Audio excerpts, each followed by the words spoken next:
पूनम सुशील पढ़ी लिखी एवं सभ्य लड़की थी, लेकिन उसका रंग काला घेरा होने के कारण ससुराल वाले हमेशा उसका मजाक बनाते थे।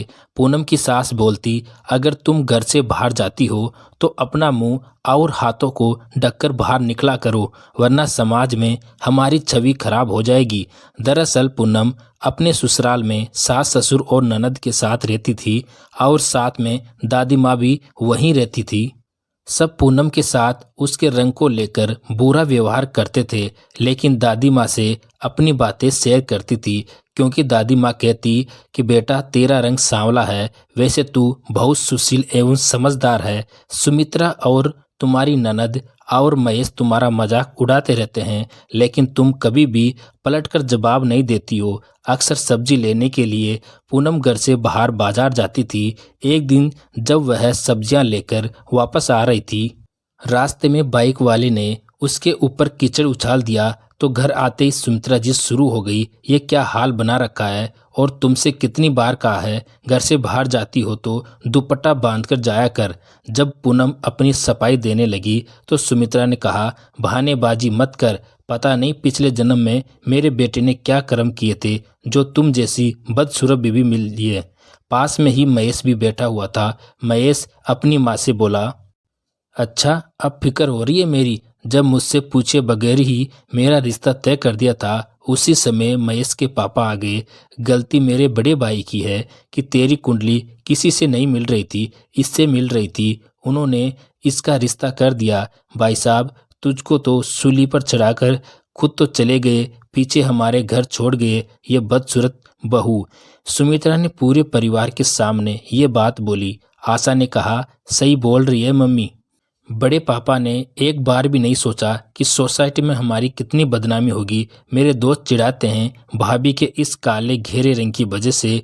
दादी माँ ने कहा, बस करो, हर रोज की यही बात, बेचारी को तुम लोग ताने मारते रहते हो। और अब सच्चाई यही है कि पूनम अब इस घर की बहू है, और पूनम अच्छी बहू बनने की और खुद को संवारने की पूरी कोशिश कर रही है, लेकिन तुमको उसकी कोशिश अच्छाई किसी को दिखाई नहीं देती, दिखाई देता है बस उसका सांवला रंग। पूनम ने सेमी सेमी आवाज में कहा, मम्मी जी ये सब बंद करते हैं, शाम को आशा दीदी को लड़के वाले देखने के लिए आ रहे हैं, तो बहुत सारा काम है, हमें काम की तरफ ध्यान देना चाहिए। सुमित्रा, मुझे मेरी बेटी का पूरा ध्यान है, लड़के वाले आने से पहले तुम पूरे घर को सजा दो, उनके नाश्ते में समोसा, दही बड़े और नमकीन बनाओ। आशा ने अपनी मम्मी से कहा, मम्मी मुझे मेरे दोस्त पहले ही भाभी के इस गहरे रंग की वजह से मुझे चिढ़ाते हैं, अगर मम्मी उसके परिवार में कोई दिक्कत हुई तो। नहीं बेटा, ऐसी बात मत करो, मैं सब कुछ संभाल लूंगी,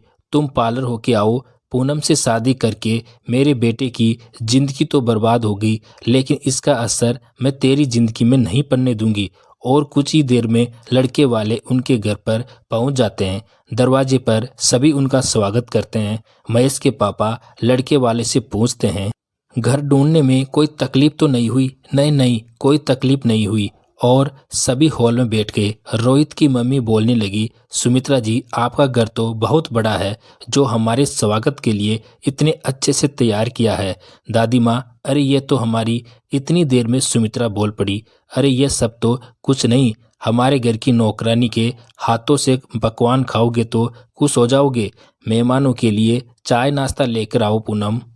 पूनम किचन की तरफ चली गई। रोहित की माँ सुमित्रा से कहने लगी, तुम्हारी बेटी की फोटो देखकर ही हमें यह पसंद आ गई थी कि कितनी सुंदर है आशा। इतनी देर में रोहित के पापा कहने लगे, ये रिश्ता हमारी तरफ से पक्का समझिए। रोहित के पापा से विनोद जी कहने लगे कि तुम्हारे परिवार से अच्छा और रोहित से अच्छा लड़का हमें कहीं नहीं मिलेगा। सुमित्रा बोली, हमारी तरफ से भी हाँ है। रोहित की माँ ने कहा, अगले 20 दिन में सबसे अच्छा मुहूर्त है, इन्हीं दिनों में इनका रोका कर दो। विनोद जी ने कहा, इसी बात पर मुंह मीठा कीजिए समधन जी। पूनम टेबल पर बैठकर सबको चाय दे रही थी। रोहित की माँ ने रोहित के ऊपर से 100 रुपये फेर कर पूनम को देने लगी और कहने लगी, ये लो बख्शिश, आज तुम्हारी मालकिन का रिश्ता पक्का हो गया।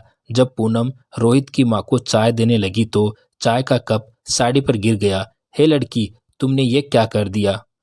तुमने मेरी इतनी महंगी साड़ी को खराब कर दिया। रोहित की माँ ने पूनम को जोर से एक थप्पड़ मारा और कहने लगी, नौकरों को जरा पैसे क्या मिल जाते हैं, इनका दिमाग सातवें आसमान पर चढ़ जाता है। दादी माँ ने कहा, बस बहुत हो गया, आप हमारे घर की बहू से ठीक से बात कीजिएगा। अच्छा, ये नौकरानी तुम्हारे घर की बहू है? जी हाँ, यह इस घर की बहू है और मैं इसकी पत्नी है। रोहित के पापा ने कहा, आप हमसे इतनी बड़ी बात छुपा रहे थे। जिस घर में इतने काले रंग की बहू हो उस घर में हमारा रिश्ता नहीं हो सकता। सुमित्रा जी ने कहा, कृपया करके आप मत जाइए, मैं आपके सामने हाथ जोड़ती हूँ।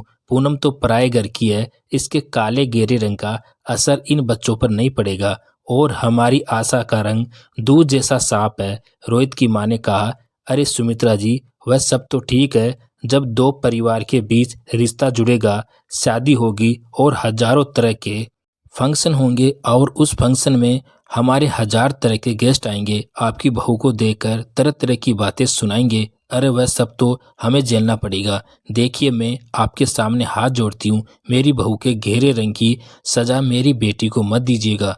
आप जो कहेंगे मैं वह करने को तैयार हूँ, पर ये रिश्ता मत तोड़िए। रोहित के पापा ने कहा, ऐसे गहरे रंग वाली बहू के परिवार से रिश्ता जोड़ने की कीमत तो लगेगी 12 लाख। दादी माँ ने कहा, क्या आप हमसे दहेज मांग रहे हो? विनोद जी ने कहा, आप बीच में मत बोलिए। जी मुझे मंजूर है। रोहित के पापा ने कहा, तो ठीक है, आप ये रुपये रोका होने से पहले मुझे दे दीजिएगा। चलो बेटा। दादी माँ ने कहा, ये क्या किया बेटा, तुम्हें तो पता है ना कि दहेज देना और दहेज लेना कानूनी जुर्म है। सुमित्रा जी ने कहा, आप चुप हो जाइए। माँ जी खबरदार, आपने और भी कुछ कहा।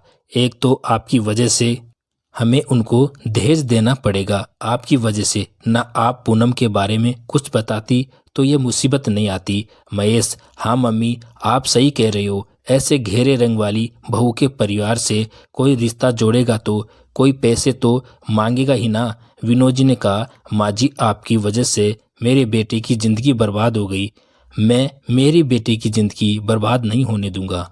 कृपया करके आप चुप रहिए, हम उसके माँ बाप हैं, हम अपने आप संभाल लेंगे। ये सुनकर पूनम और दादी माँ सन्न रह गई। अब घर में सगाई की तैयारियां सर्व हो गई। सुमित्रा जी ने साड़ियाँ वालों को अपने घर बुलाकर अपनी बेटी से कहा, तुम्हें जो साड़ी पसंद है वह तुम खरीद लो। एक तरफ दादी माँ और पूनम भी साड़ियाँ को देख रही थी। साड़ी वाले भैया ने पूनम से कहा, भाभी जी तुम्हारे ऊपर ये साड़ी बहुत जच रही है। तो सुमित्रा ने कहा, बस रहने दो, तुम्हारी वजह से शादी में खर्चा और ज़्यादा बढ़ गया और तुम्हारे ऊपर कोई कपड़ा जचता नहीं तो तुम पर पैसा बर्बाद करने का कोई फायदा नहीं है। ये सुन पूनम वहां से उठकर अपने कमरे में चली जाती है और रोने लगी। सुमित्रा ने पूनम से कहा, कल आशा का रोका है, सभी तैयारियां अच्छे से कर लेना और किसी चीज़ की कोई कमी नहीं होनी चाहिए। सभी सजावटी तुम अपने हाथों से करना। जी मम्मी जी। अगले दिन जब पूनम आईने के सामने तैयार हो रही थी, पूनम अपने मन ही मन में सोच रही थी कि आज आशा दीदी का रोका है और मुझे ऐसे तैयार होना है कि मेरे रंग की वजह से घर वालों की बदनामी ना हो। कुछ समय बाद महेश वहां आ जाता है। पूनम महेश से कहने लगती है, मुझे लगता है अपने चेहरे पर थोड़ा और पाउडर लगा लेना चाहिए। महेश ने पूनम से कहा, तुम चाहे कितना भी पाउडर क्यों ना लगा लो, तुम अपने इस गहरे रंग को कभी नहीं बदल सकती। अब तो मुझे तुमको बीबी कहने में भी शर्म आने लगी है। आज आशा का रोका है और जो मेहमान आएंगे तो तुझे देखकर मेरा मजाक बनाएंगे। महेश, पर हम गोरा होने का और अच्छा दिखाने के लिए जो भी कर सकते हैं हम कर रहे हैं, और क्या करें। महेश ने गुस्से में कहा, एक काम करो, अपने मुंह को ढक कर रखो ताकि तुम्हारा चेहरा देखकर किसी का दिन खराब ना हो। ये बातें सुनकर पूनम को बहुत बुरा लगा। आशा का रोका हो जाने के बाद शादी की तारीख तय कर दी। कुछ दिन ऐसे ही बीत गए। एक दिन जब महेश स्नान कर रहा था तो उसके फोन पर मैसेज आया, रात का डिनर होटल में करेंगे। जब ये मैसेज पूनम ने पढ़ा तो उसे शक हो गया कि महेश का कहीं बाहर चक्कर चल रहा है। जब पूनम ने महेश से पूछा, ये सब क्या है, तो महेश ने कहा, मैं कहाँ जाता हूँ, क्या करता हूँ, तुम्हें पूछने की कोई जरूरत नहीं है। और महेश वहाँ से चला गया पूनम को धक्का देकर। तो दोस्तों, क्या पूनम अपने गहरे रंग के कारण अपने रिश्ते को बचा पाएगी? देखते हैं अगले भाग में। तब तक देखते रहे हमारे चैनल पर नई नई कहानियाँ। धन्यवाद।